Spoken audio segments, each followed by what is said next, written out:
I find it interesting because it leads to, again, an infrastructure conversation about capacity for water and sewer treatment facilities. Yep. There are several municipalities in my area that literally cannot approve any more taps and are doing it on an allocation basis, project to project, and are some of which are allocating into 2024 timeframe of tapping.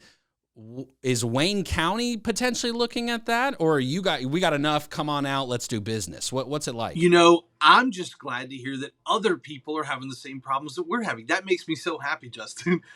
So the town of Mount Olive right now is under moratorium. They cannot expand anymore. We were talking the other day that you can't build a bathroom right now in Mount Olive because they're at capacity on their sewer system. We've got some of our communities in the northern end of the county that are experiencing the same problems, that have had problems making a profitable sewer and water system, because for smaller rural communities, it is a very expensive cost. We've got really good representation at the state level in Wayne County that have really been fighting for dollars so that we can make sure that we keep economic development and residential development coming. So we recently just had a big announcement with Mount Olive Pickles that is expanding into Goldsboro. So they're based in Mount Olive. They can't expand anymore in Mount Olive, but they need to. So they're coming to Goldsboro, and the city got a good chunk of money in this year's state budget, or next year's state budget, excuse me, to combat some of those issues for Goldsboro so that they could expand. And so we're really trying to look at that. The state's doing a lot right now with grant funding, and the county is looking and having those conversations. We've said, hey, look, we know there's an issue. We've been doing a lot of work with saying, where are the issues at? We've got a sewer study going on right now for the county and municipalities, saying, because, the sewer infrastructure has got problems, right? So we've got, what we call I&I, which is infiltration into the sewer system when it rains and stuff like that. So that's a problem. So we've got to look at, hey, how do we fix these problems? And then how can we expand our capacity as well for the future? So that is, the majority of our conversations. Just about every county commissioner meeting is what are we going to do about sewer? We've got to figure this out, because, if we don't fix it, we are not going to be able to keep expanding.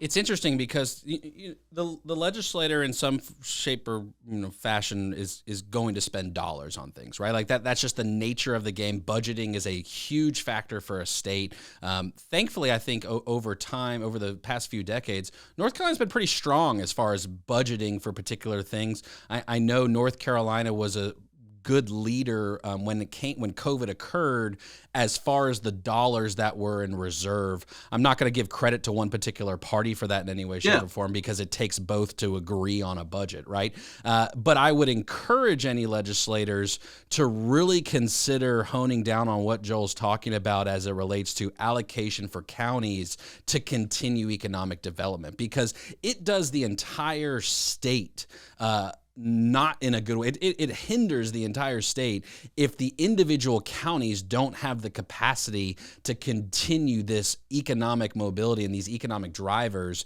that for these companies that come in. Imagine you get a company that's telling your county and your region, hey, we want to provide 5,000 jobs.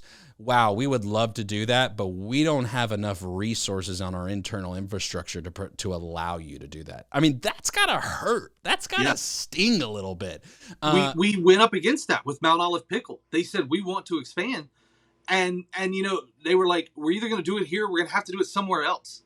And so then it was that wake-up call, like, oh, man, we've got to do something. We were fortunate to get that money in the state budget. But it got to that point. And I mean, it would not look good if a Mount Olive Pickles was not in Mount Olive, And so, it hurts. And so that's why you're right. There's got to be a lot done. There is a lot of grant funding out there, and that's what we're pursuing now, is to try to find as much as we can, because the money's got to come from somewhere. It's either going to come from tax rate or, sewer fees or hopefully grant funding. It's a hard conversation, right? Because you got to pay for these things. And at the end of the day, where all the dollars come from are the citizens, right? Like no matter which way you cut it, the money anywhere, right, from government funding comes from the citizens. But what's worth it, right? Like what can we actually see a return on over years to come? Because you're talking about a 5 to 10 year outlook, right? Anytime you allocate some dollars, you're not talking about making it back in a single year. 5 years is probably even low for most people. I won't even get started on the I-77 toll lanes as far as what the economic outlook was on that. I'd love to see that data from the DOT.